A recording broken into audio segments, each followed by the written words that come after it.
சொல்கிறேன் சென்னையிலேருந்து. ஸோ இப்போ இன்றைக்கி பார்த்தீங்கன்னு வச்சுக்கோங்க, இந்த மாதம் வந்து இந்த டிசம்பர் மாத பலன்கள் எப்படி இருக்குதுன்னு நம்ம பார்க்க போகிறோம். ஏன்னா டிசம்பர் மாதம் என்ன கிரக நிகழ்வுகள்லாம் பார்த்தீங்கன்னு வச்சுக்கிங்கன்னா, இந்த மாத தொடக்கத்திலே பார்த்தீங்கன்னா நம்ம அந்த கார்த்திகை தீபம் என்ற திருவிழாவோட தான் நம்ம இந்த மாதத்தையே தொடங்குறோம். ஏன்னா 2ஆம் தேதி பார்த்தீங்கன்னா அந்த கார்த்திகை தீபத்தை வந்து நம்ம கொண்டாட இருக்கோம். ஸோ மேலும் பார்த்தீங்கன்னு வச்சுக்கோங்க, இந்த காலகட்டம் பார்த்தீங்கன்னா கடந்த மாதத்துலலாம் கடந்த ஒரு 6 மாதமாக சனி வந்து வக்ரமாக இருந்தார். ஸோ அப்போ அந்த சனி வந்து வக்ர நிவர்த்தி ஆகக்கூடிய ஒரு வாய்ப்பு இருக்குது இந்த காலகட்டத்தில். ஸோ சனி வக்ரம் இருக்குது.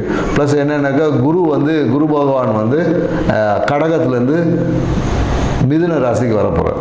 ஸோ இந்த மாதிரியான நிறைய கிரக மாற்றங்கள், கிரகத்தோடைய தன்மைகளுடைய மாற்றங்கள் இந்த மாதத்தில் இருக்கிறதுனால இந்த டிசம்பர் மாத பலன்கள் வந்து நிறைய பேருக்கு ஏதோ ஒரு விதத்தில் ஒரு மாற்றத்தை கொடுக்கக்கூடிய ஒரு மாதமாக இந்த மாதம் அமையப் போகிறது.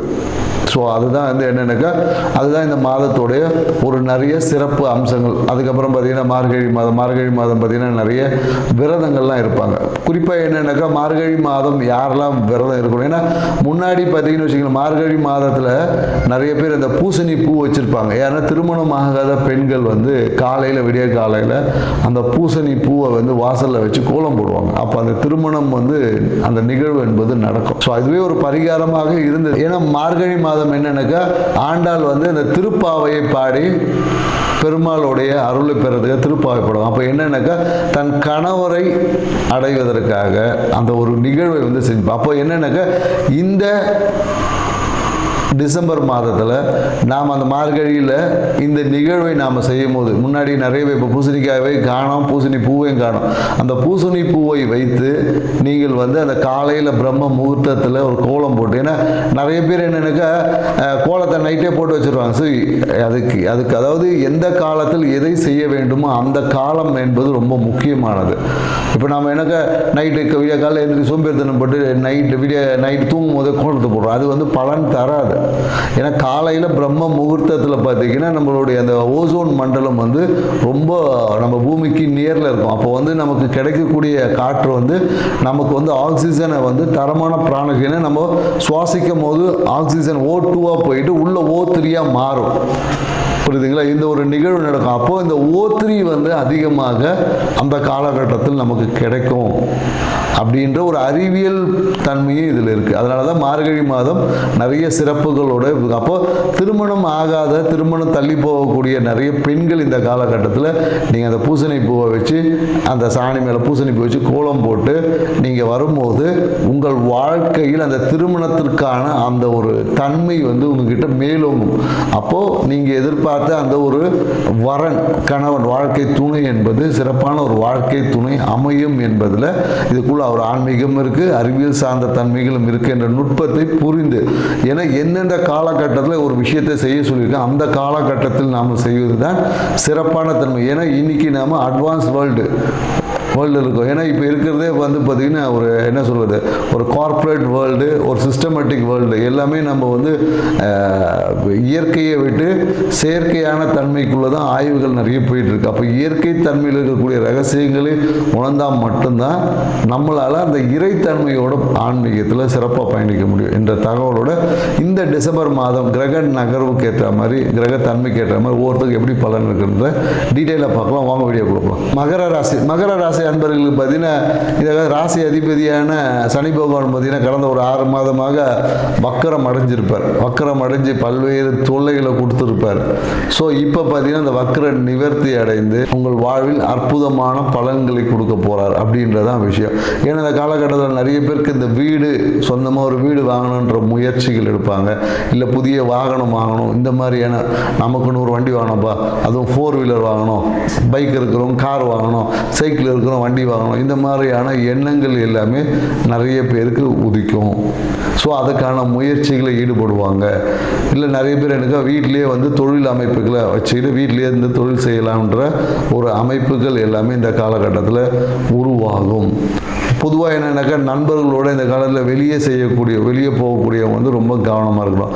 ஏன்னா போகக்கூடிய இடத்துல ஏதாவது வந்து டிராஃபிக்கை தாண்டி போகிறேன்னு சொல்லிட்டு ஒரு பெனால்ட்டி கட்டுறது, இந்த மாதிரியான விஷயங்களுக்கு. ஏன்னா இந்த மோஸ்ட்லி இந்த மகர ராசிக்காரங்களுக்கு என்னென்னாக்கா இவங்களுக்கும் அவங்க ஆஃபீஸில் இருக்கக்கூடிய அந்த தலைமை பொறுப்பில் இருக்கிறவங்களுக்கும் எப்போதும் அந்த அளவுக்கு செட் ஆகலை. ஏதாவது ஒரு விஷயத்தில் இவங்களுக்கு வரக்கூடிய நன்மைகளே யாராவது ஒருத்தன் தட்டி பறிச்சுட்டு போயிடுவான். இவங்களுக்கு ஒரு எல்லாத்துக்கும் கிடைக்கிற மாதிரி இருக்கும், கடைசி காலத்தில் இல்லை அப்புறம் பார்த்துக்கலாம் அப்படின்ற மாதிரி. ப்ரொமோஷன் கிடைக்கிற மாதிரி இருக்கும், எல்லாமே அந்த குவாலிஃபிகேஷன் அப்படின்ற மாதிரி அந்த குவாலிஃபைடு பர்சனாலிட்டியாக இருப்பாங்க. அந்த கடைசி காலம் கிடைக்கும் போது ஏதோ ஒரு சின்ன ஒரு தடை தாமதங்கள் இந்த காலகட்டத்தில் ஏற்படும்.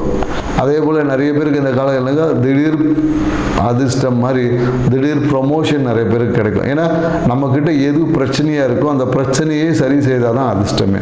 இங்கே பிரச்சனை ஒரு இடத்துல, அதிர்ஷ்டம் வேறு இடத்துலலாம் கிடையாது. பிரச்சனைகளை எப்போ வந்து நம்ம சரி செய்கிறோமோ அப்பொழுது அது அதிர்ஷ்டமாக மாறும். ஏன்னா இப்போ வேலைனாவே பிரச்சனை, அப்போ பிஸ்னஸ் செய்கிறவனுக்கு பிரச்சனையே இல்லைன்னா பிஸ்னஸ் இல்லைன்னு அர்த்தம். ஸோ அதனால் நாம் பெரும்பாலும் என்னென்னாக்கா பிரச்சனையை கண்டு நாம் வந்து பிரச்சனையே வரக்கூடாது, அப்புறம் பிரச்சனையே வராமல் எப்படி இருக்க முடியும்? ஒரு பிரச்சனையை சால்வ் பண்ணால் தானே ஒரு லாபம். எக்ஸாமே வைக்கலைன்னா எப்படி நீங்கள் பாஸ் ஆவீங்கன்னு சொல்லுவாங்க.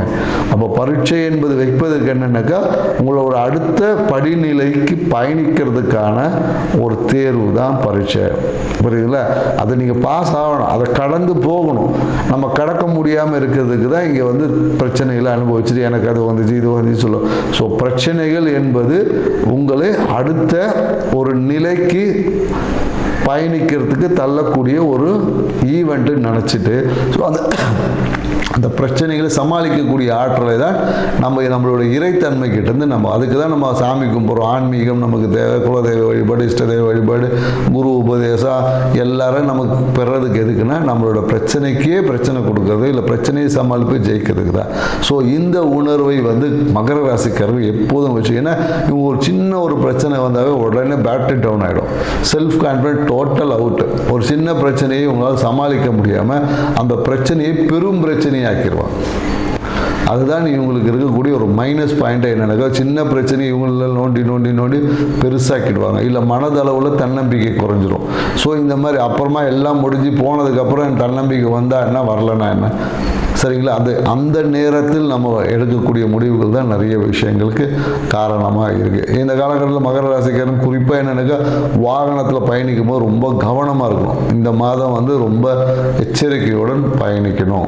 ஏன்னா இவங்களுக்கு தான் பார்த்தீங்கன்னா வாகனங்கள் போகும்போது எங்கேயாவது ஒரு ஸ்லிப்பாகி கீழே விழுறது, குறிப்பாக ஹெட்லைட் உடையும், இந்த மாதிரியான பிரச்சனைகளுக்கு இல்லை சிறிய விபத்துகளை சந்திக்கக்கூடிய ஒரு காலகட்டமாக இருக்குது. அதனால் வாகனத்தில் பயணிக்கும் போது கண்டிப்பாக ரொம்ப கவனத்துடன் பயணிக்கணும்.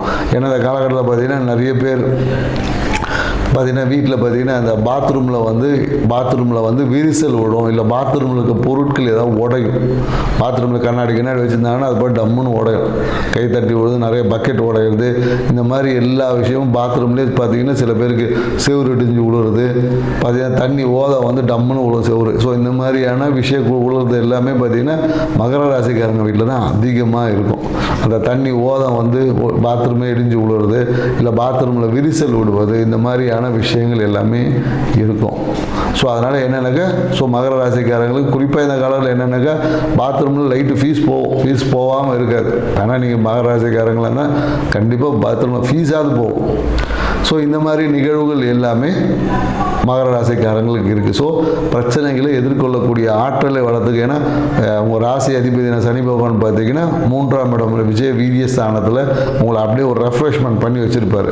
ஏன்னா சனினாவே ஸ்லோவாக நகரக்கூடிய கிரகம் தான் சொல்லுவோம். ஆனால் அந்த சனி கொடுத்தா தடுக்கிறதுக்கு யாரும் இல்லைன்ற ஒரு விஷயமும் இருக்குன்றதை புரிஞ்சுக்கிட்டிங்கன்னா உங்கள் வாழ்க்கை ரொம்ப சூப்பராக இருக்கும். நன்றி, வணக்கம்.